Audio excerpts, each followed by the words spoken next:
I'm Brian de Los Santos. I'm an undocumented queer journalist. I live in Palm Desert, right in the Palm Springs area.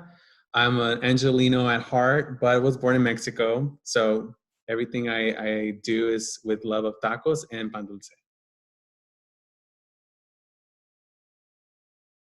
A little bit of my background is that I come from a religious background. So I don't necessarily had like role models, or I had people in front of me like in big screen or even like around me where they were queer. So for me, I kind of like tiptoed around my sexuality, quote, honor them. And I wanted to not be like unfaithful to my faith, if you could say that.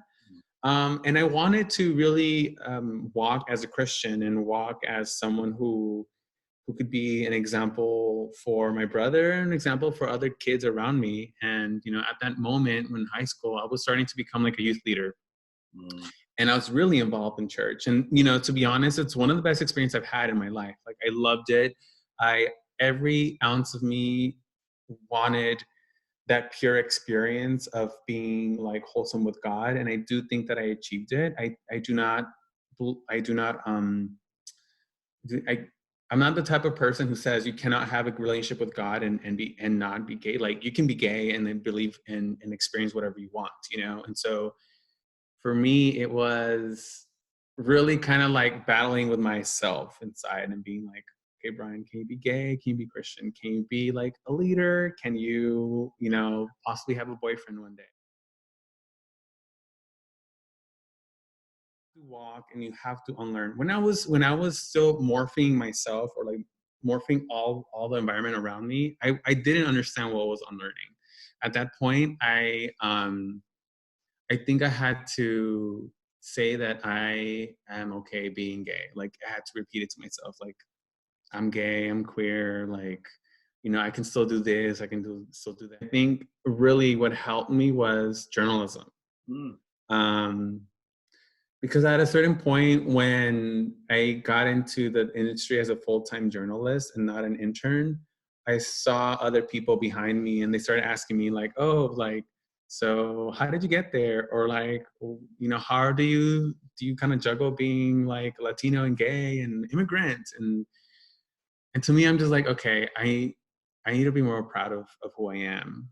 And that's when I started walking with like my head up high a bit.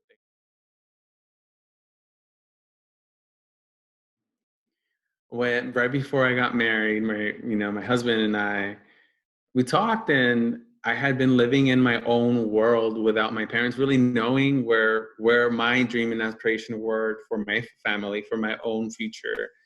I never really told them like I want kids. And when I finally sat down with my dad and my mom and I told them, look, I am getting married, they were like, what? Like, where did this come from? You know, I never told them I'm dating someone. I never told them, hey, we moved in together.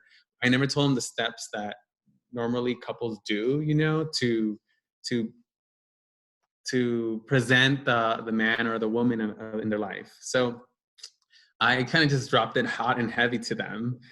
And when that happened, I I told them like it's my decision. And thankfully, like, my parents, you know, they said, it is your life. We don't necessarily agree with certain things, but we respect you as a human being. We'll always love you. And no matter what, like, you're our son. And I hadn't heard those words like in that statement before. You know, you see that in movies, or you see it from your friends tell you, you know, chisme, like how they got, you know, their parents to open up to them. And that, I feel like that opened up to more of me to them. One of the wins that I can proudly say is when my mom asked like for his name. You know, I separate my home life with my family life for now. You know, one day I do want to get to the point where like I can talk freely about my experience at home and freely with my family. But I felt like it was a win when she asked me for my husband's name, and she's like, hey, I want to pray for you and your husband. What's his name again? And I'm like, oh my God, like, that got me like emotional and happy because